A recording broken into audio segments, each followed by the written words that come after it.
नमस्कार। आज की बात में आपका स्वागत है। अब से थोड़ी देर पहले पाकिस्तान से एक चौंकाने वाली खबर आई है। पाकिस्तान के बड़े न्यूक्लियर सेंटर में बड़ा विस्फोट हुआ है। इस धमाके की आवाज 30 किलोमीटर दूर तक सुनी गई। ब्लास्ट बहुत बड़ा था। खबर यह मिली है कि पाकिस्तान शाहीन 3 मिसाइल का परीक्षण कर रहा था और टेस्ट फेल हो गया और यह मिसाइल डेरा गाजी खां के न्यूक्लियर सेंटर में जाकर गिरी। इससे बड़ा विस्फोट हुआ, बड़ा धमाका हुआ। यह खबर चिंताजनक इसलिए भी है क्योंकि जानकारों के मुताबिक पाकिस्तानी आर्मी के न्यूक्लियर वेपन्स डेरा गाजी खां के इसी सेंटर में रखे जाते हैं। हालांकि पाकिस्तान की फौज और वहां की सरकार इस मामले को दबाने की पूरी कोशिश कर रही है। आम लोगों को घरों में रहने को कहा गया है। मीडिया को इस मुद्दे पर किसी तरह की कोई बात करने से रोक दिया गया है। डेरा गाजी खां के न्यूक्लियर सेंटर के आसपास कई किलोमीटर के इलाके को सील कर दिया गया है क्योंकि ब्लास्ट बहुत भयानक था। इसकी जोरदार आवाज से कई किलोमीटर के दायरे में मकान हिल गए, खिड़कियों के शीशे टूट गए। ब्लास्ट की आवाज, जैसे मैंने आपको बताया, 30 किलोमीटर दूर तक सुनी गई। ब्लास्ट के बाद आर्मी और पुलिस की सैकड़ों गाड़ियां इस न्यूक्लियर फैसिलिटी की तरफ दौड़ती नजर आई।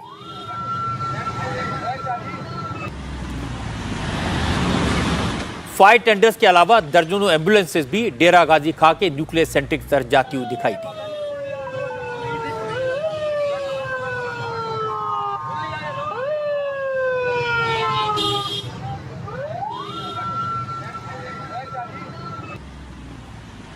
मैं आपको एक बार फिर से बता देता हूं कि यह धमाका पाकिस्तान के डेरा गाजी खां इलाके में हुआ है। डेरा गाजी खां वो इलाका है जहां पाकिस्तान का सबसे बड़ा न्यूक्लियर सेंटर है।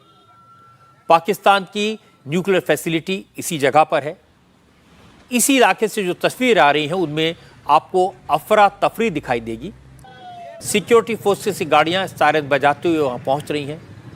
पुलिस का हेवी डिप्लॉयमेंट कर दिया गया है। किसी के वहां आने जाने पर रोक लगा दी गई है क्योंकि ब्लास्ट की आवाज़ सुनकर लोग घरों से बाहर निकल आए थे। पुलिस लोगों से बार बार घरों में रहने की अपील कर रही है, लेकिन सड़कों पर भारी भीड़ जमा हो गई है। ट्रैफिक को रोक दिया गया है, इसलिए सड़कों पर गाड़ियों की लंबी लंबी लाइनें लग गई हैं। इस वक्त सिर्फ आर्मी और पुलिस की गाड़ियों को रास्ता दिया जा रहा है। पाकिस्तानी फौज ने इस पूरे इलाके में इंटरनेट सर्विसेज को बंद कर दिया है और लोगों को हिदायत दी है कि इस जगह की वीडियो शेयर ना करें। इसके बावजूद कई वीडियो सामने आए हैं। एक वीडियो आप अपने टीवी स्क्रीन पर देख रहे हैं। पाकिस्तान की फौज और सरकार की तरफ से अभी तक इस ब्लास्ट के बारे में ऑफिशियली कुछ भी नहीं बताया गया है, लेकिन पाकिस्तान के कुछ जर्नलिस्ट ने दावा किया कि यह धमाका शाहीन मिसाइल की टेस्टिंग के दौरान हुआ। उन्होंने कहा कि शाहीन मिसाइल का टेस्ट फेल हो गया और मिसाइल डेरा गाजी खां के न्यूक्लियर सेंटर पर गिरी, इसलिए इतना बड़ा धमाका हुआ। डेरा गाजी खान में शदीद धमाकों की आवाज़ सुनी गई है। हर बंदे को ये महसूस हो रहा है कि उसके साथ करीब हुआ है, लेकिन अभी तक कहीं पता नहीं चल रहा। मुझे गाजी घाट से फ़ोन है, समीना, गदाई और मुख्तलिफ कोट हैबत, यारो, शासद्दादी से लग ऐसे रहा कि इतना खौफनाक धमाका है। अब तो सुना ये जा रहा है कि कोट अद्दू में भी लोगों ने आवाज़ सुनी है। खुदा बेहतर जानता है कि क्या हुआ। मेरी ज़िले इंतज़ामिया से गुजारिश है कि लोग सोजा, दुबई, वहाँ से फ़ोन कर रहे हैं। पूरे शहर वाले परेशान हैं कि कुछ बताएं तो सही कि हुआ क्या है। अभी तक कोई अफसर फ़ोन अटेंड नहीं कर रहा। मैंने बार बार रब्ता किया है। ये बात पूरी दुनिया के सामने है। पूरी दुनिया में लोग चिंतित हैं क्योंकि पाकिस्तान के लोग जिस बात का दावा कर रहे हैं, जिस तरह की खबरें आ रही हैं, वो डेरा गाजी खां की न्यूक्लियर साइट में हुए ब्लास्ट की हैं। ये साइट न्यूक्लियर वेपन्स की फैसिलिटी है। ये साइट यूरेनियम रखने का भंडार है और यूरेनियम को रिफाइन करने का प्लांट भी इसी इलाके में है। और दूसरी बात यह कि आतंकवादी संगठन डेरा गाजी खां इलाका तहरीक तालिबान पाकिस्तान का गढ़ भी है।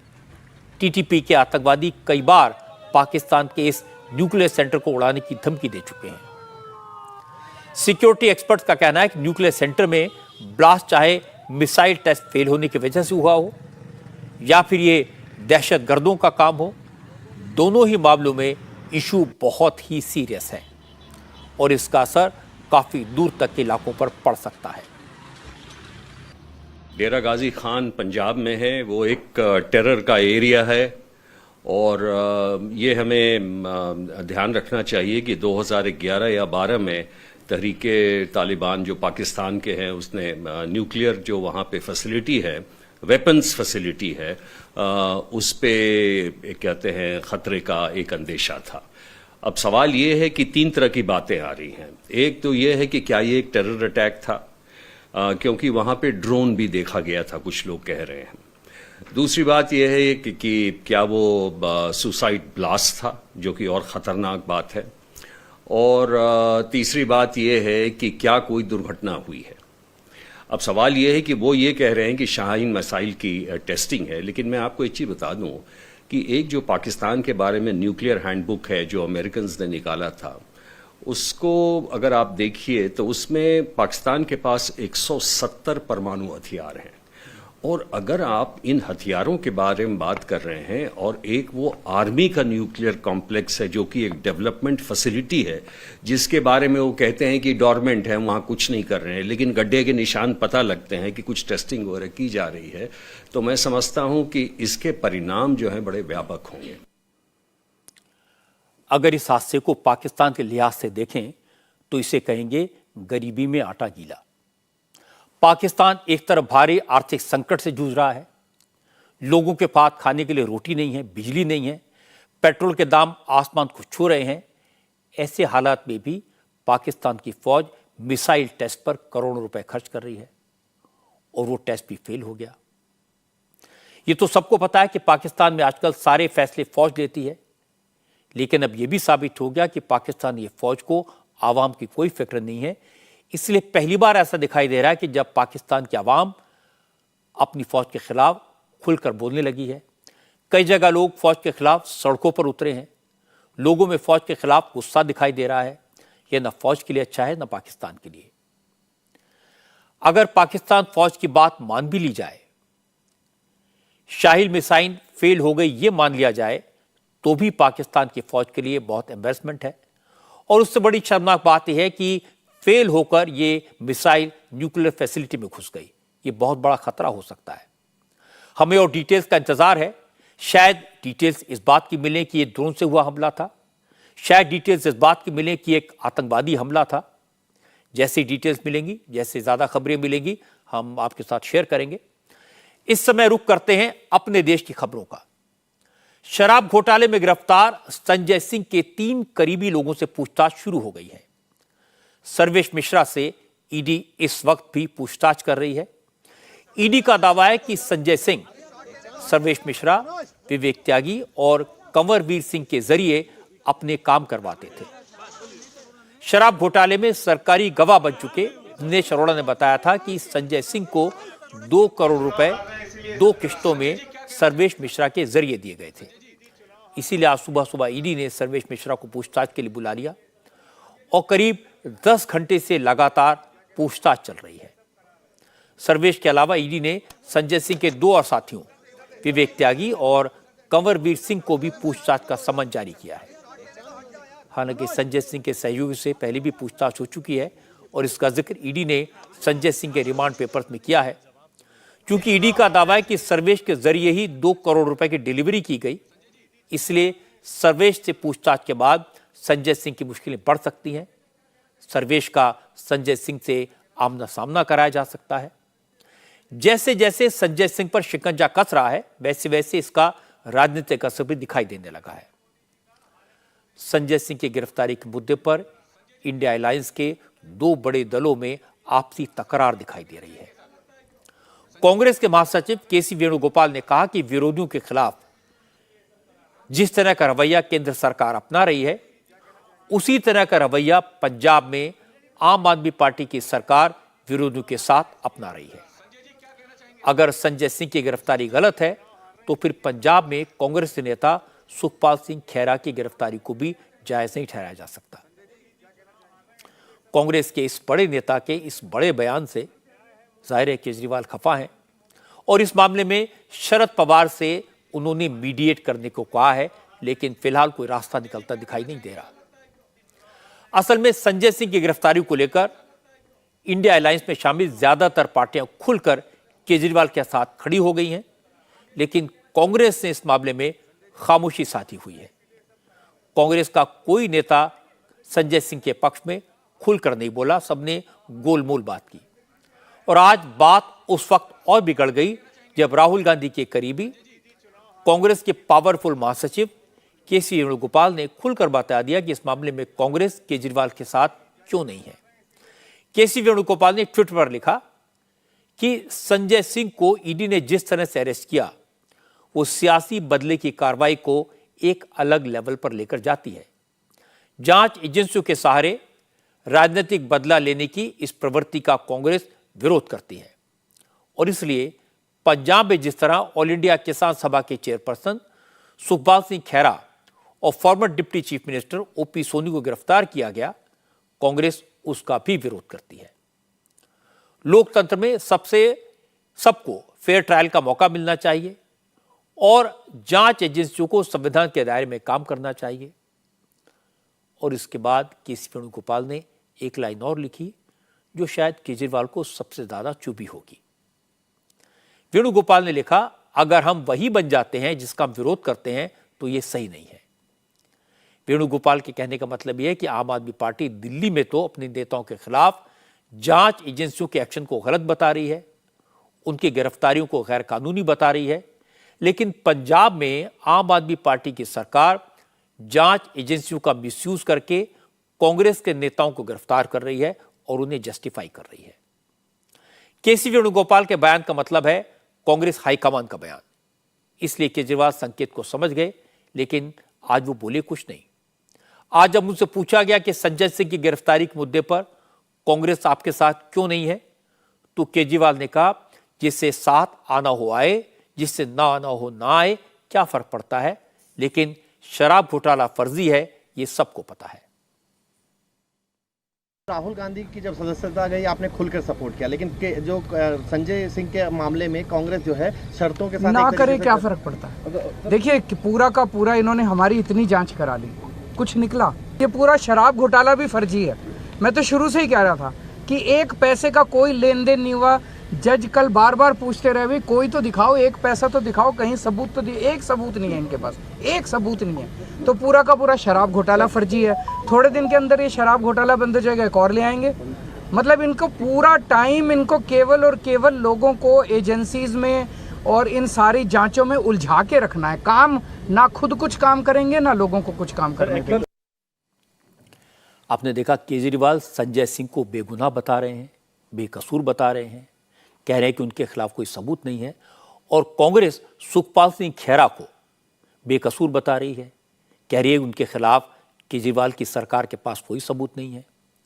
केजरीवाल बीजेपी पर एजेंसियों का वक्त बर्बाद करने का इल्जाम लगा रहे हैं और सुखपाल सिंह खेरा की गिरफ्तारी को लेकर कांग्रेस यही बात केजरीवाल को याद दिला रही है। अब मैं आपको यह भी बता देता हूं कि सुखपाल सिंह है कौन। पंजाब में जिनकी गिरफ्तारी पर कांग्रेस इतनी खफा है, सुखपाल सिंह खेरा पंजाब के former education minister Sukhjinder Singh Khaira के बेटे हैं। सुखजिंदर सिंह खेरा अकाली नेता थे, लेकिन सुखपाल सिंह खेरा ने कांग्रेस से अपनी सियासत शुरू की। पंजाब असेंबली में विपक्ष के नेता रह चुके हैं, तीसरी बार विधानसभा का चुनाव जीते हैं।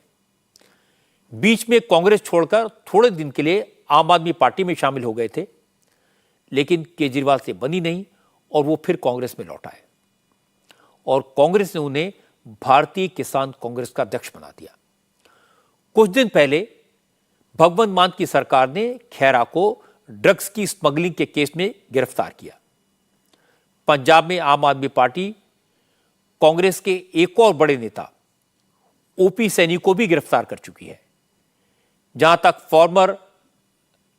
ओपी सोनी के जहां तक ओपी सोनी के खिलाफ करप्शन के आरोप हैं, इन दो बड़े नेताओं की गिरफ्तारी से कांग्रेस खासी नाराज है और उसका विरोध कर रही है। लेकिन केजरीवाल ने पिछले हफ्ते पंजाब में कहा, कानून अपना काम करेगा, भ्रष्टाचार करने वालों को, नौजवानों की जिंदगी खराब करने वालों को, भ्रष्टाचार करने वालों को बख्शा नहीं जाएगा। ये बात कांग्रेस को काफी बुरी लगी। इसीलिए जब संजय सिंह की गिरफ्तारी हुई तो कांग्रेस ने चुप्पी साध ली।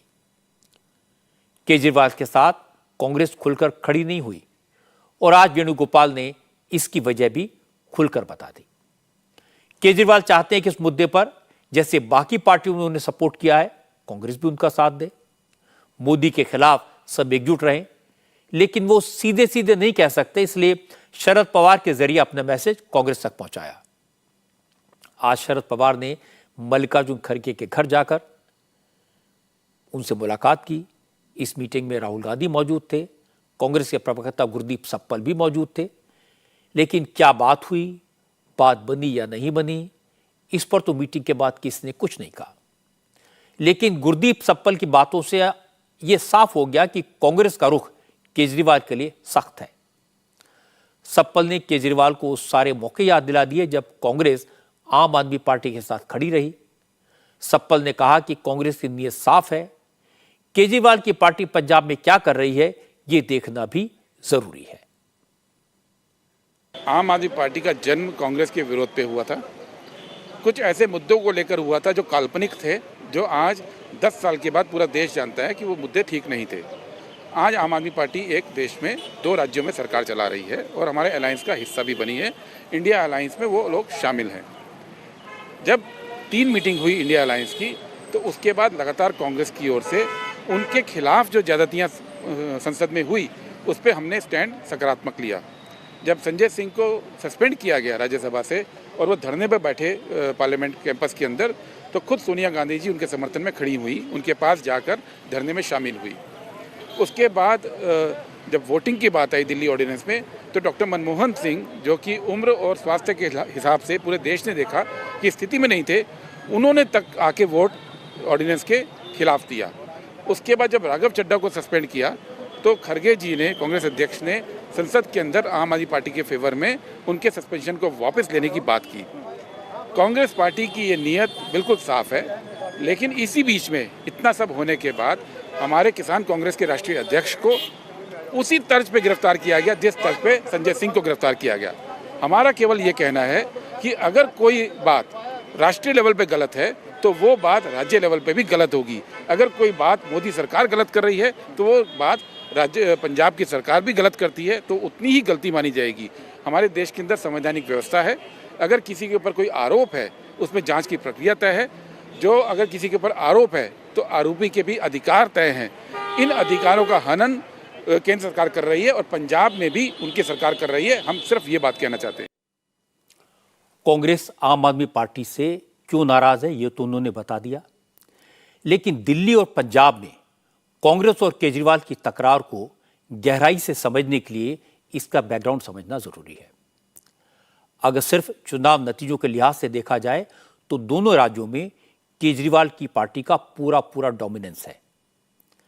केजरीवाल ने जिस अंदाज में दिल्ली और पंजाब के विधानसभा चुनाव जीते हैं, उसे आधार बनाया जाए तो एक कांग्रेस का इन दोनों राज्यों में लोकसभा की सीटों पर कोई क्लेम नहीं बनेगा। दिल्ली विधानसभा में तो कांग्रेस को एक भी सीट नहीं मिली थी।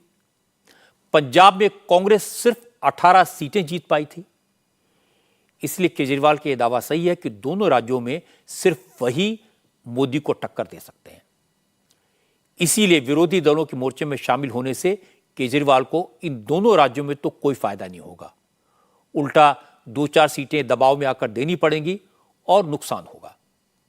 दूसरे राज्यों में जहां कांग्रेस डोमिनेंट पोजीशन में है, जहां कांग्रेस का बीजेपी से सीधा टकराव है, वहां वो आम आदमी पार्टी के लिए सीटों को छोड़ेगी, इसकी उम्मीद बहुत कम है। लेकिन शरद पवार सबको यही समझाने की कोशिश कर रहे हैं कि इस समय सीटों को लेकर आपस में नहीं लड़ना चाहिए। और ज्यादातर मोदी विरोधी मोर्चे के नेता इस बात को समझते हैं, क्योंकि सब ईडी और सीबीआई के केसेस से परेशान हैं, जेल और बेल के चक्करों से हैरान हैं। लेकिन राजनीति के खेल में सब अपने अपने हिसाब से चाल चलेंगे। इसीलिए जब संजय सिंह के सवाल पर कांग्रेस ने सपोर्ट नहीं किया, तो केजरीवाल ने भी कांग्रेस को आंख दिखाई। आज ही आम आदमी पार्टी ने हरियाणा की 10 लोकसभा सीटों के लिए प्रभारियों के नामों की लिस्ट जारी कर दी। संकेत साफ है, अगर कांग्रेस रुख नहीं बदलेगी तो केजरीवाल उन राज्यों में भी लोकसभा चुनाव के दौरान अपने उम्मीदवार मैदान में उतारेंगे जहां कांग्रेस और बीजेपी का सीधा मुकाबला है। और अब मैं आपको बताता हूं कि राजस्थान और मध्य प्रदेश में चुनाव से पहले बीजेपी और कांग्रेस दोनों कैसे धर्मम शरणम गच्छामि के मोड में है। राजस्थान में मुख्यमंत्री अशोक गहलोत ने आज गौ सेवा की, साधु संतों को दान दक्षिणा देकर उनसे आशीर्वाद लिया। कहा, गाय की सेवा से सारे पाप धुल जाते हैं और संतों के आशीर्वाद से सारे बिगड़े काम बन जाते हैं। पिछले चुनाव से पहले संतों का आशीर्वाद लिया था तो जीत मिली थी, अब फिर संतों की शरण में आए हैं। असल में आज जयपुर में गौ सेवा समिति नाम की संस्था की तरफ से गौ सेवा सम्मेलन आयोजित किया गया। अशोक गहलोत इसमें मुख्य अतिथि थे। राजस्थान सरकार के गौपालन मंत्री प्रमोद जैन भाया भी मौजूद थे। 101 साधु संतों को खास तौर पर बुलाया गया था। गहलोत ने सबसे पहले गायों की पूजा की, फिर मंच पर पहुंचते ही संतों को प्रणाम किया। गोपालन मंत्री ने साधु संतों को उपहारों के साथ साथ दक्षिणा का लिफाफा भी दिया। कुछ संतों ने तुरंत लिफाफा खोलकर नोट गिन भी लिए, उसमें 2100 रुपए थे। इसके बाद गहलोत ने कहा कि वो तो गायों की सेवा को पुण्य समझते हैं, उनकी सरकार ने गौशालाएं बनवाई। बीजेपी के जमाने में गायों के संरक्षण के लिए कुछ नहीं किया गया था, लेकिन उन्होंने 500 करोड़ रुपए गौ सेवा के लिए दिए। अब उनकी सरकार बनेगी तो इस काम को और आगे बढ़ाएंगे। अब गायों के साथ साथ नंदी के लिए भी शेल्टर का इंतजाम करेंगे। गहलोत ने कहा, उन्होंने सनातन की सेवा की है, वेदों के ज्ञान को जन जन तक पहुंचाने के लिए यूनिवर्सिटी तक बनवाई है। गहलोत ने कहा कि उनकी सरकार ने सनातन, वेदों और आयुर्वेद को फैलाने के लिए जितना काम किया उतना किसी और सरकार ने नहीं किया। वो शुभ काम करने जाते हैं तो साधु संतों का आशीर्वाद लेना बहुत जरूरी होता है। अब कल परसों हमें आपके आशीर्वाद सरकार बनी थी तो 5 साल हो गए उसको सरकार बनाए हुए। 5 साल की पीड़ होता है, वो अब दिसंबर में खत्म हो जाएगा। चुनाव आयोग ने घोषणा कर दी है चुनाव करवाने की। 1-2 दिन के अंदर कोड ऑफ कंडक्ट लागू हो जाएगा, आचार संहिता लागू हो जाएगी। उसके बाद में हम लोग सरकारी कोई काम नहीं कर सकते। तो मेरे लिए मौका ऐसा था कि शुभ काम करने के पहले साधु संतों का आशीर्वाद मिल जाए। सेवाई धर्म है, सेवाई कर्म है, ये भावना रखते हुए मैंने पूरा शासन किया 5 साल तक। मेरे वक्त में मतलब संस्कृत विश्वविद्यालय, आयुर्वेद यूनिवर्सिटी, आपको खुशी होगी आजादी के पहले एक जामनगर में था। आजादी के बाद पहला विश्वविद्यालय आयुर्वेद का मैंने बनाया जोधपुर के अंदर। शानदार कैंपस बन गया जोधपुर के अंदर। जयपुर में संस्कृत यूनिवर्सिटी हमारे वक्त बनी है। वेद विश्वविद्यालय, वेद की पढ़ाई है, वेद पीठ बांसवाड़ा के अंदर, निमाड़ा के अंदर हमारे वक्त बनी है। तो चाहे संस्कृत हो, चाहे वेद का ज्ञान हो, हम कोई कमी रखते नहीं है। इसके बाद अशोक गहलोत ने कहा कि बीजेपी हिंदुत्ववादी होने का सिर्फ दिखावा करती है। सच तो है कि हिंदुओं और गौ माता के लिए बीजेपी ने कुछ नहीं किया। वसुंधरा ने गौ सेवा विभाग तो बना दिया था, लेकिन गायों के लिए कुछ किया नहीं। गहलोत ने आरोप लगाया कि हिंदुओं के लिए उनकी पिछली सरकार ने जो योजना शुरू की थी, जब वसुंधरा सत्ता में आई तो उन्होंने उन योजनाओं को बंद कर दिया। जहाँ कहीं गौ माता की हत्या होती है तो उनको सजा नहीं मिलती है, सरकार उनका कभी कभी पक्ष भी ले लेती है। तो ये बहुत हमारे सनातन धर्म के लिए बहुत ये हानि है गौ माता की, जो कोई भी हत्या करे उनके लिए। मोदी जी तो है ही सनातन धर्म के लिए, तो कर रही है, वो तो अलग बात है। फिर भी अच्छा काम किया है गहलोत जी ने। गौ माता की सेवा के लिए मतलब काफ़ी अभी मतलब घोषणाएं की है। तो नंदीशाला के लिए जो हमारी मांग थी वो एक पूरी की इन्होंने। सनातन की बात करना चाहिए, सभी को करना चाहिए, और हो सकती है मुद्दा तो बनाना नहीं चाहिए, लेकिन अपने धर्म के लिए करना चाहिए। गहलोत तो अपनी बात कहकर निकल गए, लेकिन कार्यक्रम में आए साधु संतों ने कहा अशोक गहलोत ने जो घोषणा की है वो ठीक है, लेकिन जिस तरह से राजस्थान में गायों की हत्या हो रही है, उन्हें मारा जा रहा है, वो ठीक नहीं है। संतों ने कहा, दुख की बात है कि गौ हत्या से जुड़े कई मामलों में गहलोत सरकार ने एक्शन नहीं लिया। गहलोत को गौ सेवा को बीजेपी ने ढोंग बताया। राजस्थान बीजेपी के इलेक्शन मैनेजमेंट कमेटी के अध्यक्ष नारायण पंचारिया ने कहा कि चुनाव आते ही अशोक गहलोत को गाय और संतों की याद आ गई। पंचारिया ने सवाल किया कि जब कांग्रेस अध्यक्ष मल्लिकार्जुन खड़गे के बेटे ने सनातन का अपमान किया, तब गहलोत चुप क्यों रहे? मैं ये पूछना चाहता हूं अशोक गहलोत जी से और इसकी सरकार के मंत्रियों से कि अभी चुनाव के समय ही ये गौ माता की और संतों की याद आपको कैसे आई? क्या आप भूल गए? राजस्थान के अंदर लंपी का जो कहर रहा, गौ माता पर इतना बड़ा संकट आया, उस समय गौ को बचाने के लिए ये जो गौ प्रेमी है ये आगे नहीं आए। राजस्थान की धरती पर संतों की हत्या करने का एक नहीं, दो नहीं, 18 संतों की हत्याएं राजस्थान की धरती पर हुई। ये सरकार सोती रही। आपकी पार्टी के राष्ट्रीय अध्यक्ष के सुपुत्र ने, जो कर्नाटक से मंत्री भी है, सनातन धर्म के लिए क्या शब्द काम में लिए कि मैं इसे नष्ट कर दूंगा, ये तो कोरोना है, सनातन धर्म डेंगू है। यानी सनातन धर्म को नष्ट करने का जो संकल्प लेने वाली पार्टी आज ये कहती है कि हम गायों की सेवा करेंगे, ये सारा ढोंग है। अब चुनाव का मौका है, इसलिए अशोक गहलोत ने जवाब देने में देर नहीं की। गहलोत ने कहा कि उन्होंने तो हमेशा सनातन का सम्मान किया है, बीजेपी के पास कोई इशू नहीं बचा, इसलिए उन्हें सनातन विरोधी साबित करने का प्रोपेगेंडा किया जा रहा है। हम तो जब पैदा हुए तभी सम्मान करते हैं। सनातन धर्म तो सदियों लाखों साल पुराना भैया, तो ये तो बीजेपी वाले पर है नहीं कहने कुछ नहीं कहने को हो, कुछ तो कहेंगे। एक जमाना था जब कांग्रेस के नेता चुनाव से पहले साधु संतों के साथ दिखने में डरते थे, गाय की बात करने से बचते थे, मंदिरों के आसपास नहीं दिखते थे, क्योंकि उन्हें मुसलमानों के नाराज होने का भय सताता था। मोदी के प्रधानमंत्री बनने के बाद राजनीति का यह अंदाज बिल्कुल बदल गया है। अब कांग्रेस के नेता भी चुनाव से पहले मंदिर जाते हैं, गौ सेवा करते हैं, साधु संतों के पैर छूते हैं, दक्षिणा देते हैं और सब कुछ खुलकर दिखाते भी हैं। अब कांग्रेस के नेता भी सनातन की बात करते हैं, राम नाम का जाप करते हैं, हनुमान चालीसा का पाठ करते हैं। राजस्थान में अशोक गहलोत चुनाव के मौके पर अपने आप को समर्पित सनातनी साबित करने में लगे हैं। राजस्थान में कन्हैया लाल की गला काटकर हत्या हुई। हिंदू त्योहारों पर कई शहरों में जुलूसों पर पत्थरबाजी हुई थी। गौ तस्करी के कई मामले सामने आए थे। इन सारी बातों को बीजेपी के नेता चुनावी रैलियों में उठा रहे हैं। प्रधानमंत्री मोदी ने भी अपनी हर सभा में इनका जिक्र किया। गहलोत पर अपीजमेंट का इल्जाम लगाया और गहलोत ने आज इन सब बातों का जवाब देने की कोशिश की।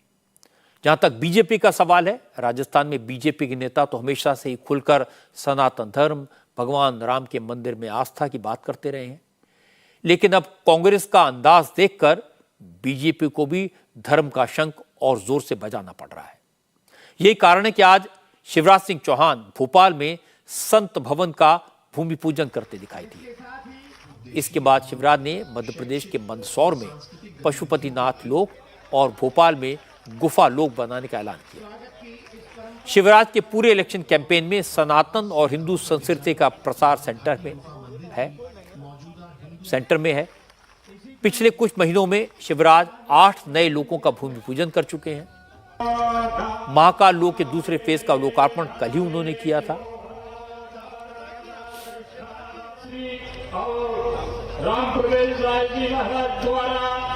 आज भोपाल के इस कार्यक्रम में शिवराज ने यह भी बताया कि वो ये सब क्यों कर रहे हैं। शिवराज ने कहा कि सिर्फ विकास करना ही सरकार का काम नहीं है, बल्कि अपने धर्म की रक्षा करना भी मुख्यमंत्री की जिम्मेदारी है। देखिए, भारत को, और केवल भारत नहीं, पूरी दुनिया को भी बचाने का कोई काम करेगा तो हमारा सनातन ही करेगा। देख लें, कई लोग मुझे कहते हैं ये मुख्यमंत्री को क्या हो गया, वो कहीं पुल पुलिया, सड़क, अस्पताल, स्कूल बनाने के बजाय महाकाल महालोक बना रहे, देवी लोक बना रहे, शंकराचार्य जी की प्रतिमा लग रही है, हनुमान लोग बन रहे हैं, राम राजा लोग बन रहे हैं, संतों के स्मारक बन रहे हैं। क्या ये मुख्यमंत्री का काम है? मैं कहता हूं पुल पुलिया, स्कूल, अस्पताल, सड़क बनाना तो मुख्यमंत्री का काम है ही, लेकिन धर्म और संस्कृति के संरक्षण का काम करना और बढ़ाना ये भी मुख्यमंत्री का काम है, सरकार का काम। जब कांग्रेस की सरकारें होती थी तो मंदिरों में एक पैसा नहीं लगाते थे, कहते थे हमारा काम थोड़ी। हिंदुत्व भौतिकता की अग्नि में दग्ध विश्व मानवता को शाश्वत शांति के पथ का दिग्दर्शन कराएगा, ये मेरा अटल विश्वास है। मध्य प्रदेश में कमलनाथ खुद को शिवराज से बड़ा सनातनी बताते हैं। वो हनुमान चालीसा का पाठ करवा रहे हैं, भगवा ध्वज लहरा रहे हैं। प्रियंका गांधी मध्य प्रदेश में मां नर्मदा की आरती करती दिखाई दे रही हैं। इससे पहले तक सब बीजेपी को हिंदुत्ववादी पार्टी बताते थे, लेकिन पहली बार ऐसा लग रहा है कि जैसे मध्य प्रदेश में सारी पार्टियां खुद को दूसरे से बड़ा सनातनी साबित करने में लगी हैं। सबको हिंदुओं के वोट की ताकत का अंदाजा हो गया है और असदुद्दीन ओवैसी इसी को मुद्दा बना रहे हैं। वो अपने आप को मुसलमानों का सबसे बड़ा हमदर्द बताते हैं। हैदराबाद में आज ओवैसी ने कहा कि बीजेपी और कांग्रेस एक ही थाली के चट्टे बट्टे हैं। देश में मुसलमानों पर जुल्म हो रहा है, टोपी उछाली जा रही है, लेकिन न कांग्रेस को फर्क पड़ता है न बीजेपी को। हैदराबाद के एक पब्लिक मीटिंग में ओवैसी ने कहा कि प्रधानमंत्री नरेंद्र मोदी सबका साथ सबका विकास की बातें करते हैं, लेकिन बीजेपी मुसलमानों को सत्ता में भागीदारी नहीं देना चाहती और कांग्रेस ने मुसलमानों का इस्तेमाल सिर्फ सत्ता में आने के लिए किया। ओवैसी का कहना है कि मुसलमान अभी भी पिछड़े हैं, तो इसके लिए कांग्रेस जिम्मेदार है। ओवैसी ने कहा वो मुसलमानों के हक की बात करते हैं, इसलिए उन पर हमले होते हैं, उन्हें ट्रोल किया जाता है, लेकिन वो डरने वालों में से नहीं है। असदुद्दीन ओवैसी को गाली दो, मेरे वीडियोस बनाकर डालते हैं, मेरे चेहरे को बिगाड़ देते हैं, मेरी टोपी को उतार कर मेरे माथे के ऊपर जो मैं अपना माथा अल्लाह की बारगाह में सजदे में गिड़गिड़ाता हूं, अपने गुनाहों की भीख मांगता हूं, उस माथे पर निशान लगाते हैं।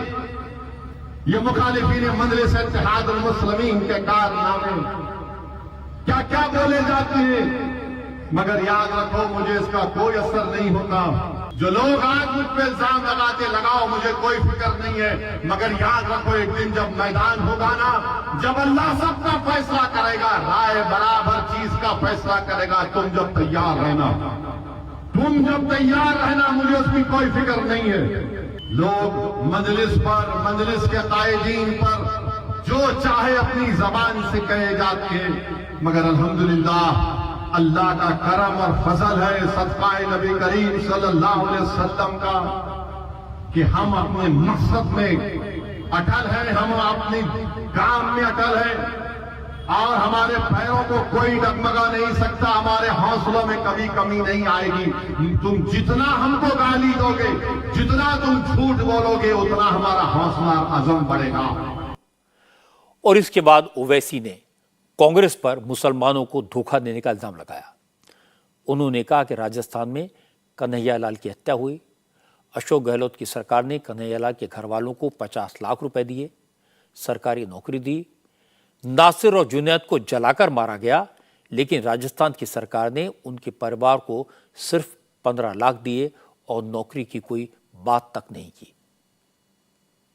और कांग्रेस पर यकीन मत करिए, मैं देख चुका हूं कांग्रेस पूरे हिंदुस्तान में क्या किया। राजस्थान में आप देख लो कि जुनैद और नसीर को किडनैप करके लेकर चले जाते हैं, जिंदा जला दिया जाता है, जुनैद नसीर को जिंदा जला दिया जाता है और उसके बाद उनके घर वालों को सिर्फ मिलते हैं 15 लाख, अभी तक 5 लाख दिए। वही कन्हैयालाल जिसको दहशतगर्दों ने मार दिया, उसको 50 लाख और नौकरी, मगर जुनैद और नसीर को कोई नहीं।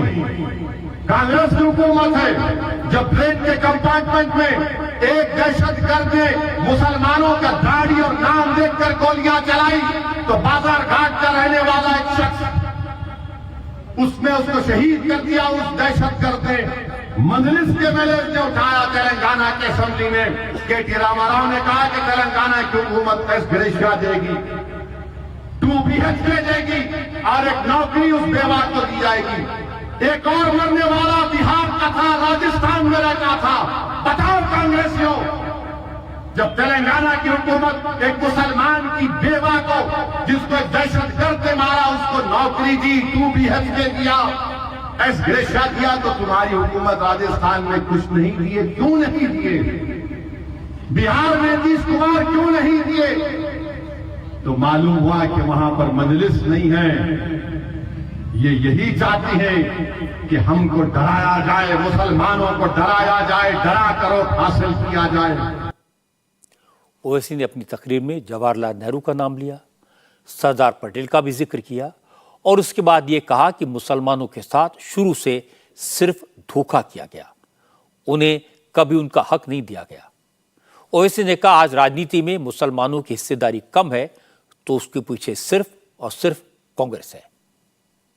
ये तेलंगाना है, हैदराबाद है, यहां पर मजलिस है और बड़े बड़े आकर चले गए। हमने बीजेपी की बंडी में पंक्चर लगा दिया तो कांग्रेस को भी इंशाअल्लाह ताला रोकेंगे, पंक्चर लगाएंगे उनको भी। बड़ी बड़ी बातें कांग्रेस कर रही है।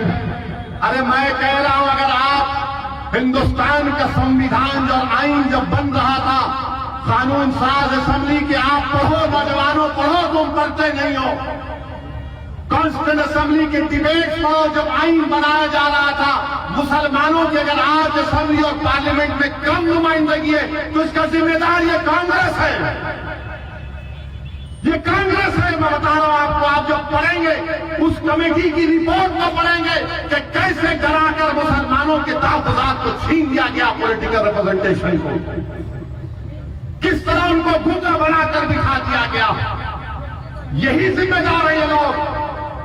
अगर आज हमारे पास भारत के मुसलमानों के पास पॉलिटिकल रिप्रेजेंटेशन नहीं है तो इसका जिम्मेदार नेहरू और सरदार पटेल है। मैं जानता हूं कि मीडिया इसको उछालेगा, मगर चैलेंज के साथ कह रहा हूं, कॉन्स्टिट्यूंट असेंबली के डिबेट से किस तरीके से इनको धोखा दिया गया।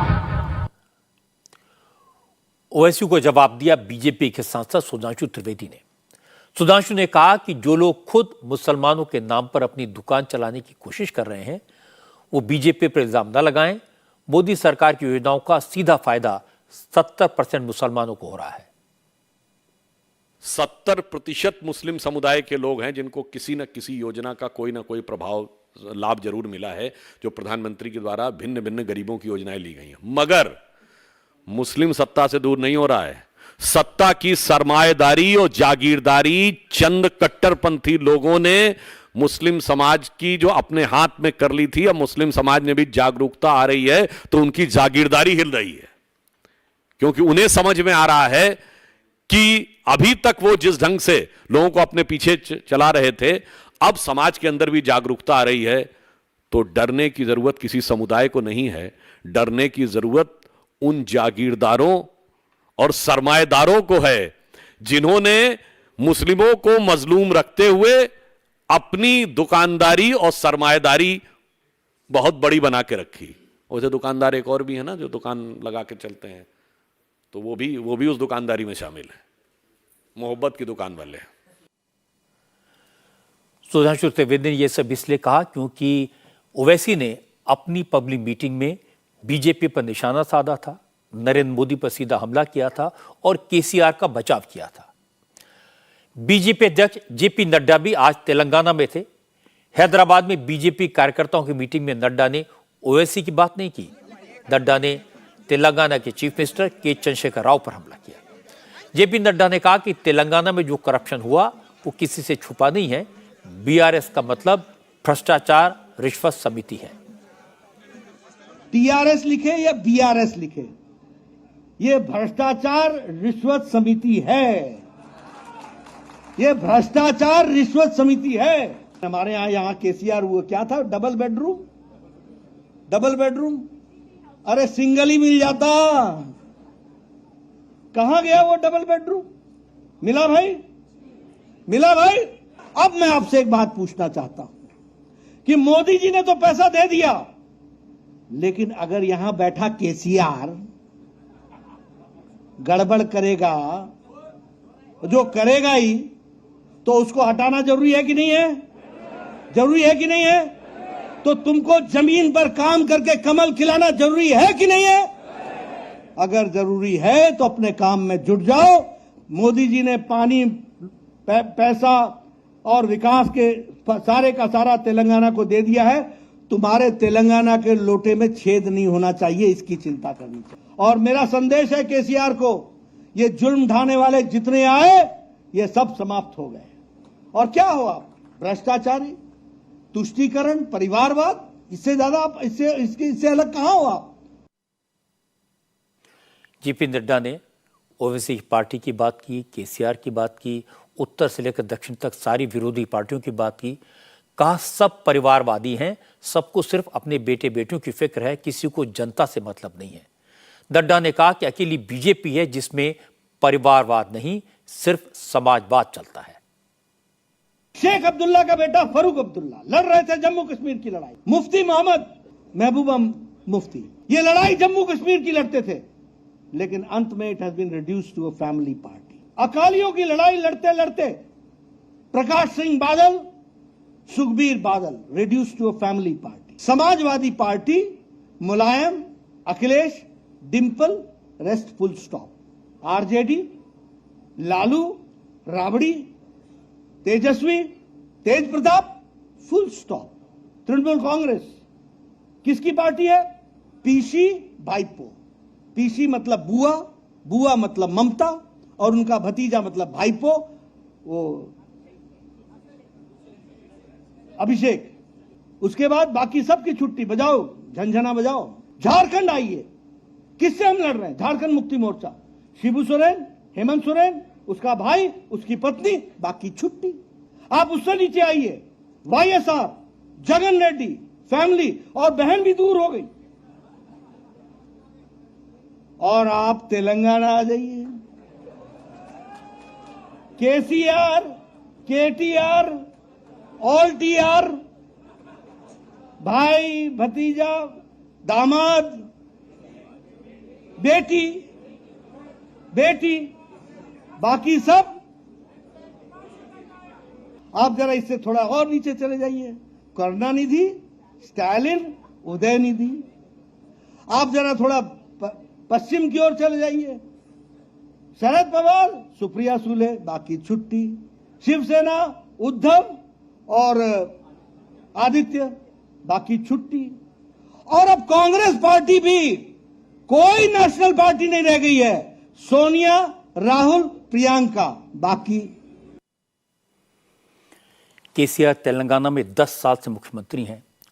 उनका दावा है कि उन्होंने किसानों के लिए बहुत बड़े बड़े काम किए हैं और तेलंगाना में विकास का एक नया मॉडल खड़ा किया है। ओवैसी की पार्टी केसीआर को पूरा सपोर्ट कर रही है, लेकिन कांग्रेस और बीजेपी दोनों को लगता है कि 10 साल के बाद एंटी इनकम्बेंसी है और इसका फायदा उठाया जाना चाहिए। कांग्रेस को उम्मीद है कि तेलंगाना में वो सरकार बना सकती है और बीजेपी को लग रहा है इस वक्त भले ही तेलंगाना में उसका बड़ा बेस ना हो, लेकिन माहौल ऐसा है कि वो कांग्रेस और केसीआर के टकराव का फायदा उठा सकती है। इसलिए बीजेपी के नेता इस बार तेलंगाना में काफी मेहनत कर रहे हैं।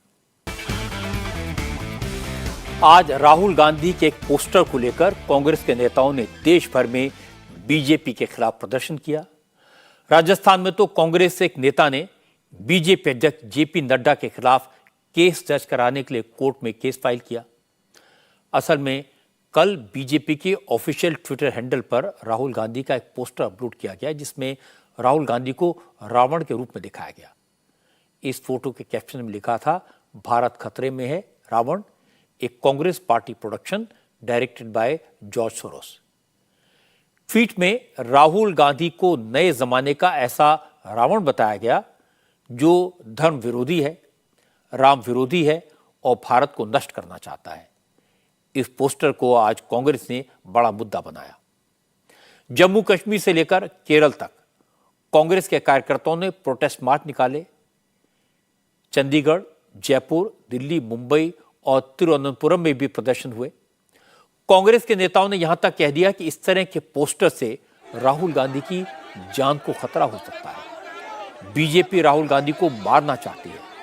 जयराम रमेश ने कहा कि 1945 में महात्मा गांधी को भी रावण के रूप में दिखाया गया था और बाद में गॉडसे ने गांधी की हत्या कर दी। जयराम रमेश ने कहा कि गांधी और कांग्रेस हमेशा से इनके निशाने पर रहे हैं, लेकिन न तब डरे थे, न आज डरेंगे और न ही आगे डरने वाले हैं। केसी वेणुगोपाल एक कदम आगे बढ़ गए। उन्होंने कहा कि कांग्रेस की बीजेपी की नीयत कांग्रेस को लेकर गलत है। पहले राहुल गांधी की एसपीजी सुरक्षा हटाई गई, फिर उनका घर खाली करवाया गया। जाहिर है बीजेपी अपने सबसे कट्टर आलोचक को खत्म करना चाहती है। और इसके बाद प्रियंका गांधी पोस्टर को लेकर सीधे प्रधानमंत्री नरेंद्र मोदी से सवाल पूछती दिखाई दी। प्रियंका ने इस पोस्टर को मोदी और जेपी नड्डा को टैग करते हुए लिखा, आप राजनीति को गिरावट को किस मंजिल तक ले जाना चाहते हैं? आपकी पार्टी से जो हिंसक और उकसाऊ ट्वीट किए जा रहे हैं, क्या उसमें आपकी सहमति है? ज्यादा समय नहीं बीता जब आपने शुचिता की कसम खाई थी, क्या वादों की तरह कस्में भी भूल गए? राहुल गांधी का पोस्टर तो कांग्रेस के नेताओं को बुरा लगा, लेकिन हकीकत यह कि इस काम में कांग्रेस भी पीछे नहीं है। कांग्रेस की तरफ से भी इस तरह के कई पोस्टर्स और मीम बनाए गए हैं। मोदी को भी रावण के रूप में, दानव के रूप में दिखाया गया है। इस वक्त आप जो तस्वीर देख रहे हैं उसे युवा कांग्रेस के अध्यक्ष श्रीनिवास ने शेयर किया है। बीजेपी के पोस्टर में भारत खतरे में लिखा गया था, इस फोटो में हिंदुस्तान खतरे में लिखा गया है। फिर नीचे लिखा कि भ्रष्ट जुमलेबाज पार्टी प्रोडक्शन डायरेक्टेड बाय परम मित्र अडानी।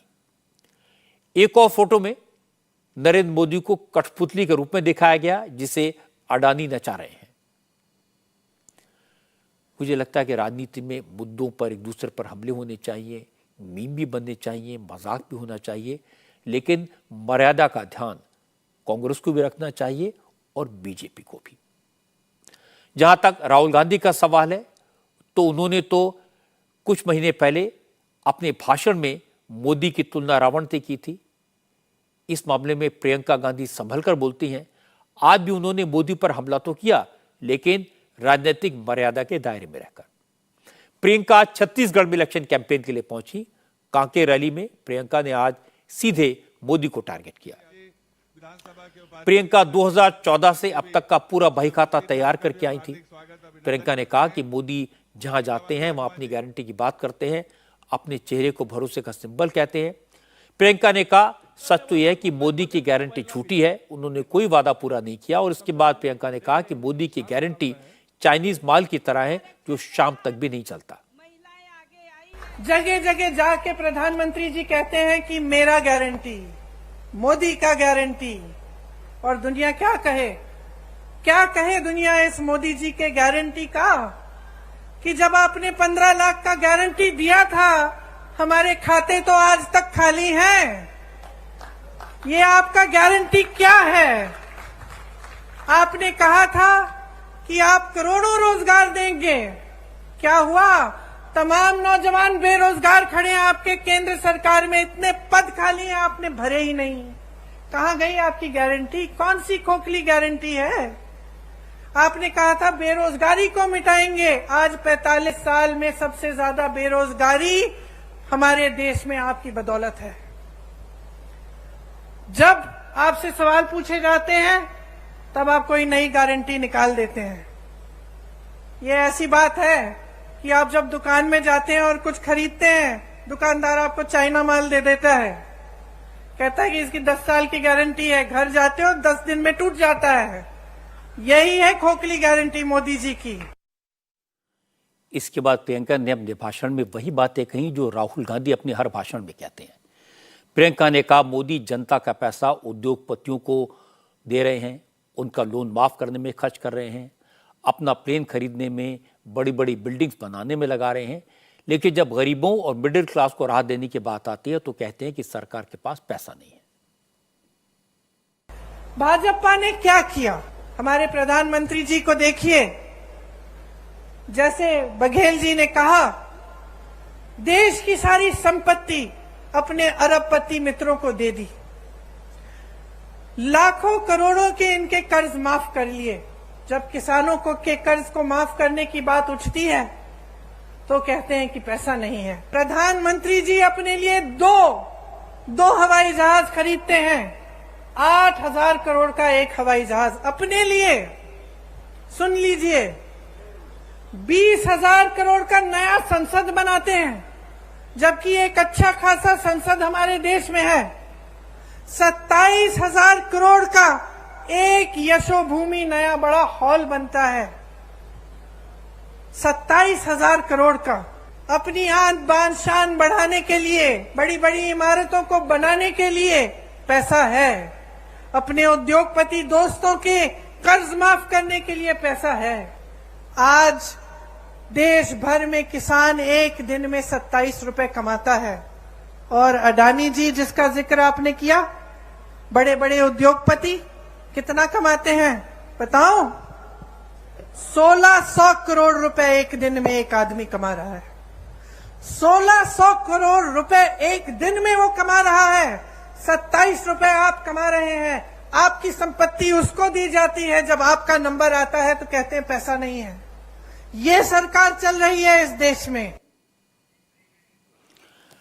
प्रियंका ने बातें तो चुभने वाली कही, लेकिन छत्तीसगढ़ में अडानी का नाम लेकर गलती कर दी, क्योंकि अब बीजेपी के नेता कांग्रेस से पूछेंगे, अगर अडानी ने गड़बड़ी की है तो छत्तीसगढ़ की कांग्रेस की सरकार ने अडानी को 40,000 करोड़ के ठेके क्यों दिए? राजस्थान में अशोक गहलोत की सरकार ने अडानी को इतने बड़े बड़े काम क्यों दिए? इन बातों का जवाब देना कांग्रेस के लिए मुश्किल होगा। सिक्किम में बादल फटने के बाद जो तबाही हुई है, उसके जो डिटेल्स सामने आए हैं वो बहुत डराने वाले हैं। पानी में बहकर गए लोगों की लाशें बंगाल और बांग्लादेश तक पहुंच गई हैं।